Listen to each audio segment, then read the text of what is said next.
Bat প্যাট গুটিয়ে রাখার planning সেরে ফেলেছেন সাকিব আল হাসান। পরিষ্কার বাংলায় আগেই জানিয়ে দিয়েছিলেন আপাতত টি-20 আর টেস্ট ফরম্যাটকে জানাতে চান বিদায়। নির্বাচকদের তো সেটা আরও আগে থেকেই জানা। তারপরেও কেউ কি আশায় বুক বেঁধেছিলেন? স্বপ্নে দেখেছিলেন ভারতের বিপক্ষে অন্তত এই সিরিজটা খেলুক সাকিব? অবশ্য না, স্বপ্ন কল্পনা আর বাস্তবতা একেবারেই ভিন্ন। ভারতের বিপক্ষে সিরিজের যে 15 জনের দল ঘোষণা করেছে বিসিবি, সেখানে নেই বিশ্বসেরা অলরাউন্ডার। প্রথমবারের মতো কোনো ইনজুরি, নিষেধাজ্ঞা কিংবা ছুটি ছাড়াই বাংলাদেশ দলের ট্রেন মিস করলেন সাকিব আল হাসান, এবং সেটা একজন অবসরপ্রাপ্ত হিসেবে। সাকিবের জায়গাটা কে নিতে পারেন সেই প্রশ্নের উত্তর খুঁজে পাওয়ার উপায় নেই এই ধরাধামে।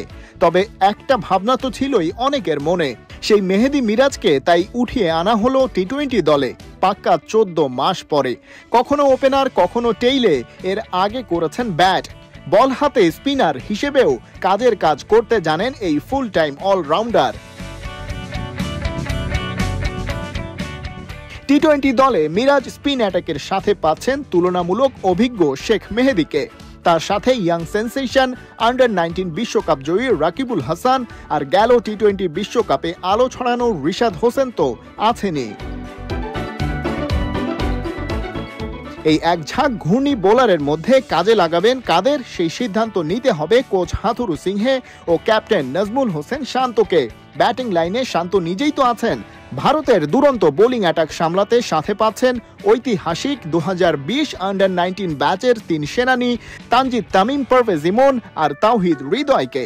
সেই সাথে অভিজ্ঞ মাহমুদুল্লাহ রিয়াদ আর লিটন দাস।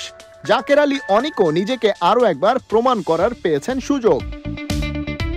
ওদিকে বাংলাদেশ দলের পাওয়ার হাউস নিঃসন্দেহে পেস অ্যাটাক। ইনজুরির ধাক্কা কাটিয়ে ফের 22 গজে আগুন ধরাতে তৈরি তাসকিন শরীফুল জুটি। সাথে থাকছেন মুস্তাফিজুর রহমান ও তানজিম হাসান সাকিব। তারুণ্যের আগুনে ঠাসা বাংলার এই টি-20 দল ভারতকে যথেষ্ট শক্ত উত্তর দিতে চায়। প্রশ্ন যতই অজানা আর দুর্বোধ্যই হোক, এই টাইগাররা এবার সত্যিই নিজেদের নামের প্রতি করতে পারুক সুবিচার। থাকছে সেই প্রত্যাশাও। খালিদ জামিল, 71।